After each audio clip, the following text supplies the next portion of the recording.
ફક્ત 2300 રૂપિયાની લેવડ દેવડને લઈ એક યુવકનું અપહરણ કરી લેવામાં આવ્યું। વડોદરા શહેરના કલાલી વિસ્તારમાં ઘર આંગણેથી જ યુવકનું અપહરણ કરવામાં આવ્યું। નજીવી બાબતમાં તેને અપહરણ કરી હરણી વિસ્તારમાં આવેલા ફાર્મ હાઉસ ખાતે લઈ જવામાં આવ્યો હતો। આ અંગે અટલાદરા પોલીસને જાણકારી મળતાની સાથે જ પોલીસ હરકતમાં આવી અને કામગીરી શરૂ કરી। એલસીબી ઝોન 2ની ટીમને પણ આ કામગીરીમાં જોડવામાં આવી એટલે તેઓએ પણ તપાસ હાથ ધરી અને આખરે યુવકને સફળતાપૂર્વક બચાવી લેવામાં આવ્યો છે। પોલીસની આ સફળ કામગીરી રહી કે અપહરણ જેનું થયું હતું એ યુવકને શોધી કાઢી બચાવી લેવામાં તો આવ્યો છે, પરંતુ આરોપીઓને પોલીસ નથી પકડી શકી।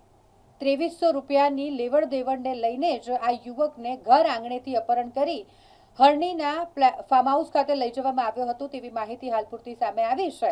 યુવકને બચાવી લીધા બાદ પોલીસ મથકે લઈ જઈ તેની ફરિયાદ લેવામાં આવી અને ફરિયાદ નોંધી આગળની તપાસ પોલીસે હાથ ધરી છે। આરોપીઓને શોધી કાઢવા માટે ચક્રો ગતિમાન કરાયા છે। આમાં એવું થયું હતું કે અમારા ઓળખીતામાં અજય કરીને નામ છે, અજય સંજય કરીને નામ છે।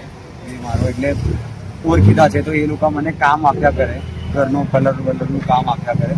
તો એ લોકો એમનો ભાઈબંધ છે હાર્દિકભાઈ કરીને, તો એ લોકો જોડે કોન્ટેક્ટ કરાવ્યો હતો। 2-3 કામ મેં કર્યા હતા એ લોકોના, તો એ બધું કામ ફાઇનલ થઈ ગયું। તો પછી એક નાનકડું કામ હતું જે 2-3 હજારનું કામ હતું, તો એના પૈસા મેં લઈ લીધા હતા અને એ કામ કરવા માટે મેં રેડી પણ હતો। પણ એ 10-11 મહિના પહેલા એ હાર્દિકભાઈએ પૈસા આપ્યા હતા મને, બરાબર। અને તે ઘડી મેં એમને કીધું હતું કે અત્યારે તમે કામ કરાવ્યું, તો એ કીધું કે ના, મારું થોડું પ્લાસ્ટરનું કામ ચાલે છે, તું અત્યારે કામ ના કરીશ। તો એ વાતને આજે 8 મહિના થઈ ગયા, બરાબર।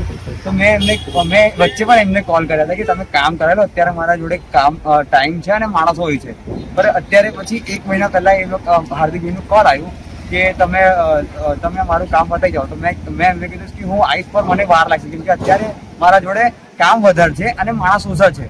એ પ્રમાણે પછી મેં એમનો કોલ નહોતો ઉપાડતો। તો મારા ઘરે એના હાર્દિકભાઈના જે ભાઈબંધ છે, જે મારા પણ ઓળખીતા છે, અજય, સંજય, ઇમરાન અને લાલો, જેનો કૃષ્ણા અગ્રવાલ છે, એ લોકો મારે ઘરે આવ્યા, બરાબર। મને ગાળો આપી, પછી મને મારવા લાગ્યા અને પછી મને મારીને પછી જબરદસ્તી મને કારમાં બેહાડી લાગ્યા કે ચાલ તને પોલીસ સ્ટેશન લઈ ચાલું। મેં કીધું હું મારી બાઇકથી આવીશ, કે ના તું મારા કારમાં જ ચાલ।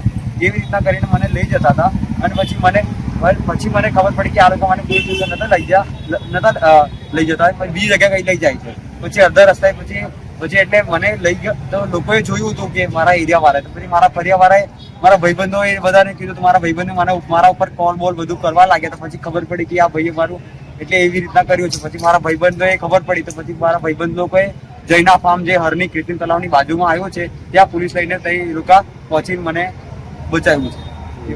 કેવી રીતે તમે ઘસડતા લઈ ગયા, ઘસડીને લઈ ગયેલા? એટલે મને ધક્કો બહુ માર્યું છે મને, એ લોકોએ 2 જણાને પકડીને પછી કારમાં હોય માર્યું છે મને એ લોકોએ, એટલે મારીને મને લઈ ગયા હતા।